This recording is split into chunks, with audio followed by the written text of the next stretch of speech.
Hi, I'm Wendy Crone. I'm a professor in the Department of Engineering Physics at the University of Wisconsin-Madison, and I want to talk to you today about academic careers. Because of where you've attended college, you probably have a pretty specific view of what academic careers look like, but that view might be a little bit limited, and what I'd like to talk to you about today is the wide range of academic careers that are available throughout the country. So I'm going to talk about the different types of academic institutions that are out there, the different personalities that each one of these institutions might have, the different kinds of positions that are available at academic institutions, and the different requirements that may be there for even what's called the same position even at the same institution. So we'll talk about the variations within those positions. So in the slides, what's given to you is a list of, an abbreviated list of the Carnegie Classifications of Institutions of Higher Education. And the Carnegie Foundation develops this classification list and puts out a new classification scheme every few years and has a website on which you can actually take a look at all of the U.S. institutions and find out how they are classified. The major categories are doctoral granting universities, master's colleges and universities, baccalaureate colleges, associate's colleges, special focus institutions, and tribal colleges. So you can already see from just that list that there's a whole range of different sorts of institutions that are out there. And particularly for science and engineering, you might end up getting an undergraduate degree at an institution that's a doctoral granting university or a master's college or university, or you may end up at a baccalaureate college where you would be getting a bachelor's of science degree, or you could start out at an associate's college, maybe at a technical college, getting a 2-year degree and then move on to a 4-year institution. You could also start out at a special focus institution like a school of engineering that only does engineering degrees. So there's a range of different kinds of academic institutions out there. And one way I thought it would be interesting to illustrate this is to take a look at the institution that I'm currently at and institutions where some of my former students are located and thinking about the kinds of different jobs that they hold. So as I mentioned, I'm at the University of Wisconsin-Madison, and if you look up the University of Wisconsin-Madison in the Carnegie Classifications, you'll find that we have over 40,000 students and that we're considered to be a research university. Now, this has to do with the kinds of research that we do and the level of funding that we obtain, and there's different levels of research in universities. And we also offer degrees in arts and sciences plus the professions, and we have a high graduate coexistence is how they put it in the Carnegie classification. So even though we're considered to be a majority undergraduate institution, which means that the majority of our students here are undergraduate students, we have a lot of graduate students as well. So of that 40,000 students, even though maybe only less than a quarter of them are graduate students, we still have a lot of graduate students at the institution. Our undergraduate profile is full-time, 4-year, more selective, and lower transfer-in rate. And this gives you some ideas about the types of students that we have and when they arrive at the university. We're also considered to be a large 4-year and a primarily non-residential. So even though we have a lot of dormitories on campus, most students after their first year don't live in a dormitory, so that's considered to be a non-residential kind of campus. And I'm in a tenure track position at this university, so I have actually gone through the tenure process and have tenure at this point. My position is actually called associate professor, and we'll talk a little bit more about the various different ranks at the professor level. Another university that I thought would be a nice comparison is Duke University. A former postdoc of mine is now a professor of practice at Duke University. They have tenure track faculty positions at that institution, but they also have these professor of practice positions, which are non-tenure track, primarily teaching, and actually primarily focused on teaching design. And she's in a department of biomedical engineering on that campus. Now, Duke University, although it has a large number of undergraduate students and has a population of over 12,000 students, is considered to actually be a majority graduate professional school because of the balance between undergraduates and graduate and professional students at that institution. It's highly residential. At the undergraduate level, it's 4-year, and it's also considered to be a research university, like the University of Wisconsin-Madison. So that gives you some ideas of two very different research universities that have different profiles because of the makeup of their student body and how things are focused on that particular campus. Now let's take a look at a couple of institutions that are not considered to be research universities.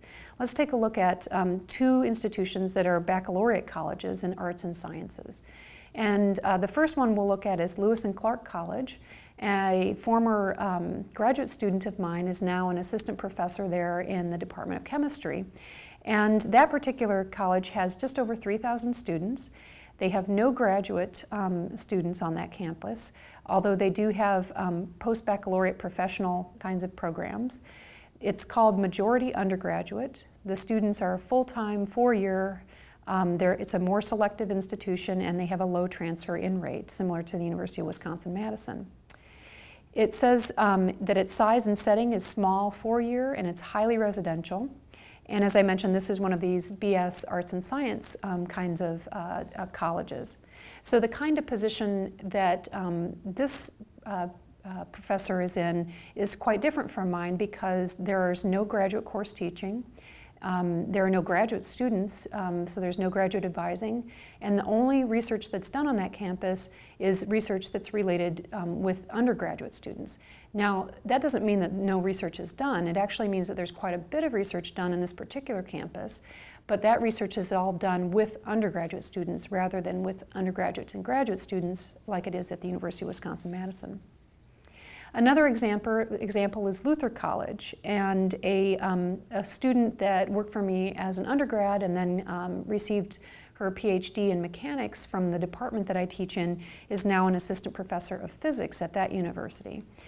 So she has an engineering degree for her PhD, but she's teaching in a physics position at Luther College. This is a university that's about 2,500 students on the campus.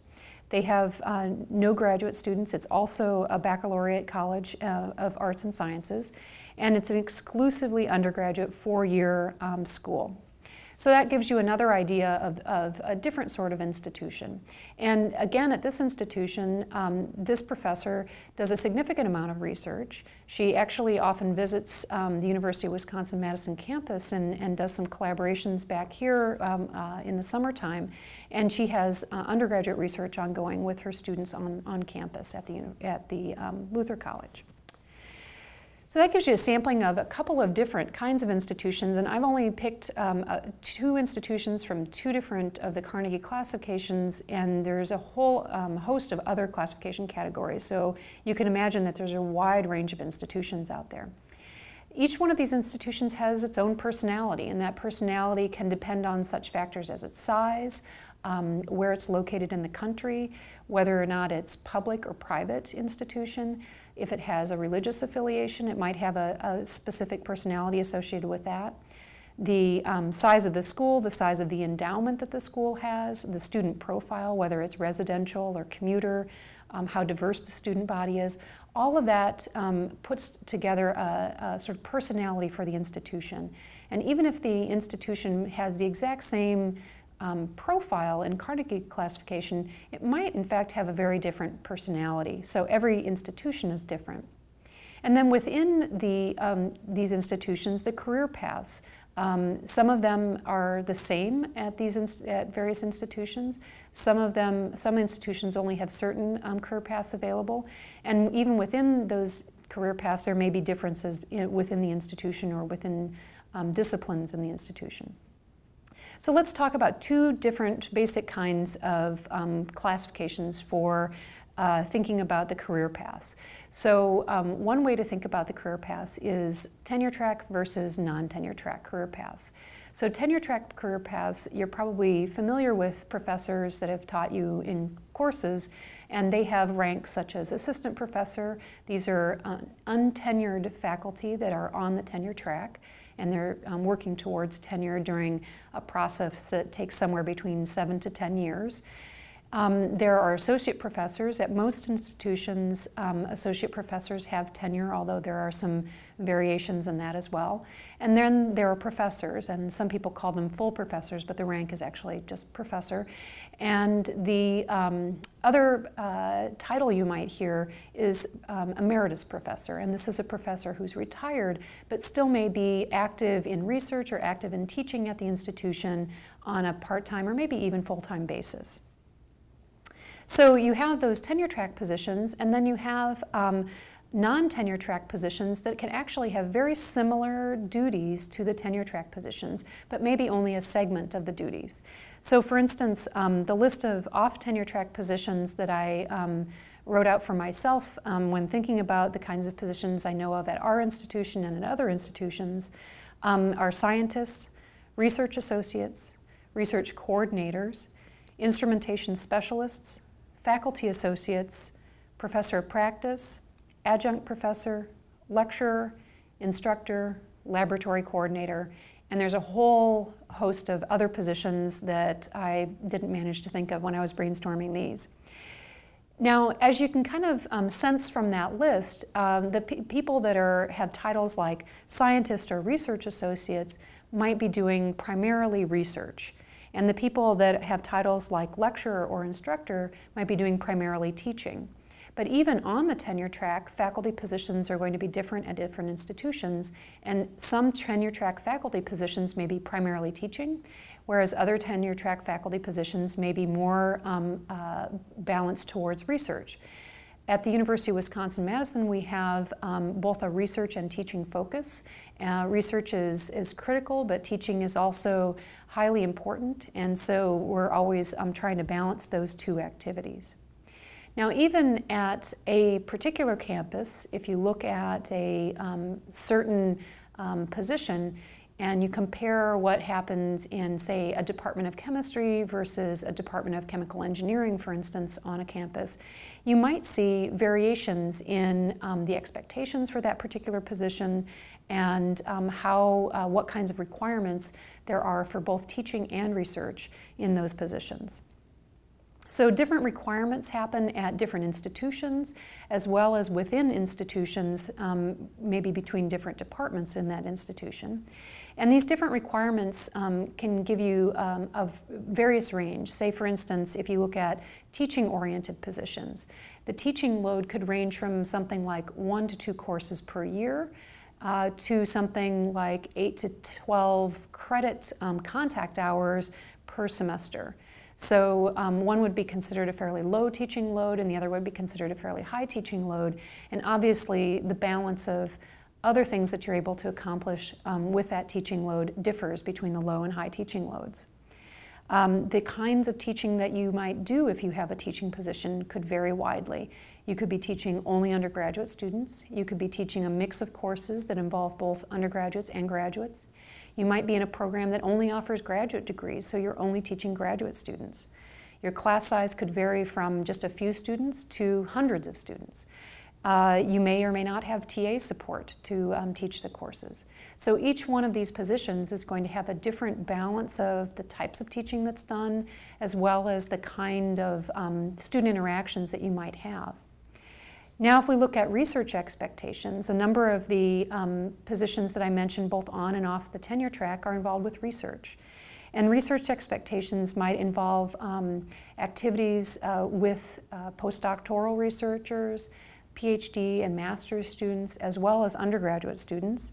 You might be in an institution, for instance, where there are only undergraduate students, and so all of the research activity is with undergraduate students. The funding expectations can be quite different. You might be at an institution or within a department that it has high funding expectations. So the number of grants that you bring in each year is probably expected to be much higher than if you were at another institution where, say, you're primarily focused on teaching and doing undergraduate research, and the research funding expectations are quite a bit lower. Publication expectations are also vary widely, and the publication expectations would be very different at each one of these different institutions, not only in the number and quality and output of the faculty member, but also maybe even in the topic area. So some faculty who are at a primarily research institution may only ever produce research publications. Some may produce both research and education-related publications, and other faculty at other institutions may produce only education-related publications. So the kinds of positions vary quite a bit, and if you are a scientist or a research associate or a research coordinator, the research expectations may also be quite different. You may or may not be expected to bring in your own funding, and your publication rate is probably going to be a portion of how you're evaluated, and that may be different from institution to institution as well as from department to department. So I've probably actually muddied the waters more than given you a lot of answers, but hopefully I've at least opened your eyes to seeing that there are a whole range of types of jobs out there in the academic world. These jobs vary from institution to institution as well as from position to position, and depend whether you're on tenure track or not, and whether your position has to do primarily with research or teaching. But there's a whole host of choices to choose from, so the ones that you're seeing in front of you right now are not the only ones that are available.